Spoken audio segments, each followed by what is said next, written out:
আলহামদুলিল্লাহ, আমরা এই পর্যন্ত সৌদিতে যতদিন ধরে আছি খুব ভালো প্র্যাকটিস হচ্ছে। গোলকিপারের সবাই জানে যে গোলকিপার একজনই খেলে, যেই জায়গায় খুব ডিফিকাল্ট। আর ওরা হইলো খুব ভালো, আর জুনিয়র প্লেয়ার হিসাবে খুব ভালো। ওদের সাথে আমার ফাইট করাটা খুব হইতেছে। তারপরও আমি চেষ্টা করব যে ওদের বিট কইরা আমি যেন খেলতে পারি। প্রথম দিন থেকে আজ পর্যন্ত মোটামুটি আবহাওয়ার সাথে মানিয়ে নিতে পারছি। কিছুটা ব্রেথিংয়ের সমস্যা ছিল প্রথমের দিকে, কিন্তু এখন ঠিক হয়ে গেছে।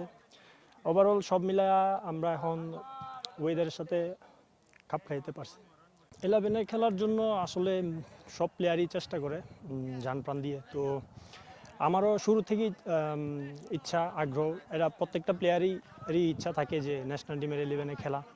তো আমারও ইচ্ছা আছে 11-এ খেলার, কিন্তু যেহেতু মিতুল ভাই খেলতেছে, ওনাকে সবসময় পিছন থেকে আমি পুশ করে যাচ্ছি আমার মতো করে। কোচ যে সময় মনে করবে যে আমাকে 11-এ দিবে বা দেওয়ার মতো আমি কোচের মতো ওয়ার্ক করতেছি, ওই সময় কোচেই 11-এ খেলাবে আশা করি। আসলে সব কিছু মিলে খুবই ভালো।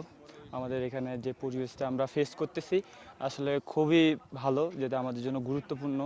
যেহেতু শিলংয়ে খেলা, তো সেম ওয়েদারের মধ্যে আমরা প্র্যাকটিস করার চেষ্টা করতেছি। তো আমি মনে করি এটা আমাদের জন্য পজিটিভ সাইন। আসলে আমাদের মেইন টার্গেট হচ্ছে ইন্ডিয়া, যেহেতু তো আমরা ইন্ডিয়ার যে দুর্বল সাইডগুলো আছে, তো আমরা এইগুলো নিয়ে কাজ করার চেষ্টা করতেছি এবং কী করলে আমাদের টিমের জন্য পজিটিভ হবে এই নিয়ে আমরা কাজ করতেছি। আসলে এখানে প্রত্যেকটা পজিশনেই কম্পিটিটিভ।